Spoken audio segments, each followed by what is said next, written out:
আপনি যদি জিতে যান তাহলে ধানের শীষ জিতবে, আপনি যদি হেরে যান তাহলে ধানের শীষ হারবে। এইখানে হারতে রাজি কে কে? কে কে হারতে চাই,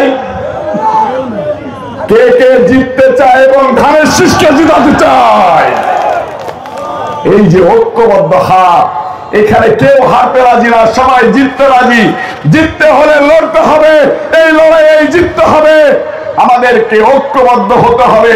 আজকের থেকেই, এই মুহূর্ত থেকেই আপনারা এখানে শপথ করে যাবেন, এলাকায় গিয়ে পাড়া মহল্লায় অলিতে গলিতে ধানের শীষের প্রচারণা করবেন, ধানের শীষকে জয়যুক্ত করবেন। ধানের শীষ জয়যুক্ত হলে কাজী কামালের জয়যুক্ত হবে, ধানের শীষের জয়যুক্ত হলেই আপনাদের সন্তান রবিউল ইসলাম নয়নের জয় হবে। ধানের শীষের জয় হলেই আপনারা যারা তারেক রহমান, খালেদা জিয়া, শহীদ জিয়ার আদর্শ নিয়ে রাজনীতি করেন, আপনাদের নেতা সংসদের প্রধানমন্ত্রী হবে। আপনি সমাজে গিয়ে মাথা উঁচু করে দাঁড়াইতে পারবেন।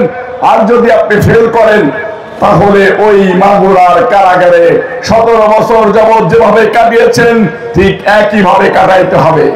আপনারা কি আপনাদের মা বোনদেরকে নিয়ে কালকে থেকে মাঠে নামতে পারবেন? কে কে পারবেন? মা বোনদেরকে সহকারে মাঠে নেমে ধানের শীষে ভোট চাইবেন কে কে? আমরা ধানের শীষে ভোট চাই। আমরা মাগুরা 2 আসনে ধানের শীষকে জিতাইতে চাই। কাজী সালিমুল হক কামালকে এমপি হিসেবে দেখতে চাই, তারেক রহমান সাহেবকে প্রধানমন্ত্রী হিসেবে দেখতে চাই, আমাদের নেত্রী বেগম খালেদা জিয়াকেও দেশের প্রধানমন্ত্রী হিসেবে দেখতে চাই। বাংলাদেশে গণতন্ত্রের জয় হোক, মাগুরাবাসীর জয় হোক, উন্নয়ন অব্যাহত থাকবে। ধানের শীষ জিতলে সেই আশা আকাঙ্ক্ষা নিয়ে আমি আমার বক্তব্য শেষ করতেছি। বাংলাদেশ জিন্দাবাদ, বাংলাদেশ জাতীয়তাবাদী দল বিএনপি জিন্দাবাদ, মাগুরা 2 আসন জিন্দাবাদ। শহীদ রাষ্ট্রপতি জিয়াউর রহমান সাহেব অমর হোক। আমার নেতা, আমাদের নেতা, গণতন্ত্রের নেতা, বাংলাদেশের 18 কোটি মা-মাটি মানুষের নেতা, বাংলাদেশের 18 কোটি মানুষের আশা আকাঙ্ক্ষার মূর্ত প্রতীক বিএনপির ভারপ্রাপ্ত চেয়ারম্যান জনাব তারেক রহমান সাহেব জিন্দাবাদ, জনাব তারেক রহমান সাহেব জিন্দাবাদ। আসসালামু আলাইকুম।